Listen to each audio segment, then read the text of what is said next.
జేబులో ఒక్క రూపాయి కూడా లేకుండా అనేక అగచాట్లు పడుతున్నారా? అయితే ఈ ఒక్క పరిహారం చేసి చూడండి చాలు. మీకు డబ్బు అనేది వర్షంలాగా కురుస్తుంది. ఆ లక్ష్మీదేవి అనుగ్రహం ఇట్టే కలుగుతుంది. దీనిలో ఒక చిటికెడు పసుపు, చక్కగా చిటికెడు పసుపు ఈ గల్లు ఉప్పు మీద చక్కగా పైన వేయండి. చక్కగా కనిపించే విధంగా వేయండి. అలాగే చిటికెడు కుంకుమ కూడా తీసుకొని చాలా చక్కగా పైన వేయండి. అలాగే గంధం, ఈ గంధం సువాసనకి లక్ష్మీదేవి ఎక్కడున్నా ఆకర్షితురాలై మీ ఇంట్లో కొలువై ఉంటుంది. కాబట్టి గంధాన్ని ఇలాగా చక్కగా పైన వేయండి. లక్ష్మీదేవికి ఉప్పు అంటే ఎంత ఇష్టమో అలాగే మంచి సువాసన అంటే కూడా అంతే ఇష్టం.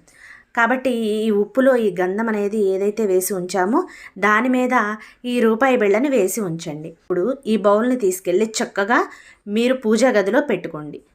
పూజ గదిలో పెట్టుకొని శుక్రవారం కానీ మంగళవారం కానీ ఈ పరిహారాన్ని చేసి చక్కగా పూజ